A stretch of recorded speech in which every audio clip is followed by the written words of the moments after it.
Hello बच्चों, let's read this question. The question say that match list first with list second. List first में molecule, list second में shape दिया गया है बच्चों, और इसके रिगार्डिंग चार ऑप्शन है। इन चारों में से करेक्ट को आइडेंटिफाई करना है। तो सबसे पहले समझेंगे की कॉन्सेप्ट। की कॉन्सेप्ट क्या होगा बच्चों? यहाँ पर शेप ऑफ मॉलिक्यूल। मॉलिक्यूल का शेप कैसे पता करते हैं बच्चों? तो हमको सबसे पहले हाइब्रिडाइजेशन निकालना पड़ता है। तो सबसे पहले हमारे पास है BrF5। तो BrF5 का स्ट्रक्चर कुछ इस तरीके से बनेगा। Br के साथ में फ्लोरीन लगाएंगे कुछ इस तरीके से। यहाँ पर इस तरीके से फ्लोरीन लगा देंगे। कितना लगाएंगे बच्चों? 5 लगाएंगे। तो ये हो जाएगा 5 फ्लोरीन। अब ब्रोमीन का वैलेंस इलेक्ट्रॉन होता है बच्चों 7, तो 5 बॉन्ड बना लिया, एक लोन पेयर बच जाएगा। अब यहाँ पर सिग्मा बॉन्ड कितना है? सिंगल बॉन्ड हमेशा सिग्मा होता है। 1 2 3 4 5 सिग्मा और एक लोन पेयर है। तो टोटल कितना हो जाएगा? 5 और 1 6 मिलकर के हो जाएगा। 6 का मतलब होगा हाइब्रिडाइजेशन sp3d2 हो जाएगा।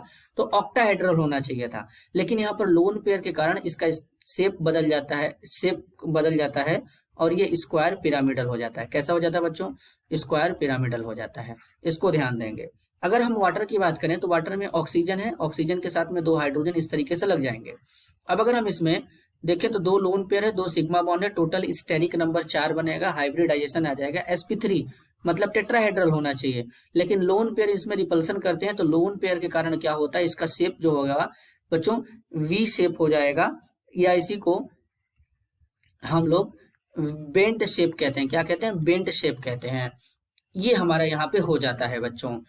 सबसे ज्यादा जो रिपल्सन होता है बच्चों वैलेंस बॉन्ड सॉरी बच्चों, वेस्पर थ्योरी के अकॉर्डिंग लोन पेयर में सबसे ज्यादा रिपल्सन होता है। इससे कम रिपल्सन जो होता है लोन पेयर बॉन्ड पेयर में होता है, और सबसे कम रिपल्सन बॉन्ड पेयर के बीच में होता है बच्चों। ये यहाँ पे ध्यान देने वाली बात है।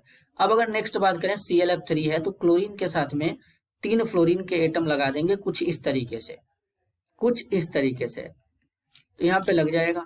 अब क्लोरीन का वैलेंस इलेक्ट्रॉन होता है बच्चों कितना? 7। 3 बॉन्ड बनाया तो 2 लोन पेयर ऐसे बच जाएंगे। तो इसका जो शेप होता है वो टी शेप हो जाता है। कैसा हो जाता है? टी शेप यहाँ पे हो जाता है। और अगर हाइब्रिडाइजेशन की बात करेंगे तो 3 सिंगल बॉन्ड है, यानी 3 सिग्मा 2 लोन पेयर, 3 दून कितना हो जाएगा? 3 और 2 मिला के 5। हाइब्रिडाइजेशन आ जाएगा sp3d आ जाएगा बच्चों। ये हो जाएगा। नेक्स्ट हमारा है SF4। अगर SF4 की बात करेंगे तो सल्फर के साथ में 4 फ्लोरीन इस तरीके से लग जाते हैं। तो अब सल्फर का वैलेंस इलेक्ट्रॉन तो बच्चों होता है 6। सल्फर का वैलेंस इलेक्ट्रॉन कितना होता है? 6 होता है। तो सल्फर यहाँ पे 4 बॉन्ड बना लिया, इसके पास एक लोन पेयर बच जाएगा। तो यहाँ पर क्या हो जाएगा? अब टोटल सिग्मा बॉन्ड कितने हैं? 4 है, एक लोन पेयर है, तो 4 और 1 5 हो जाएगा बच्चों। हाइब्रिडाइजेशन sp3d हो जाएगा। और इसका जो शेप होता है बच्चों लोन पेयर के कारण बदल जाता है, सीसॉ शेप हो जाता है। तो अगर हम यहाँ पर एक करेक्ट ऑर्डर जनरेट करें तो क्या होगा बच्चों?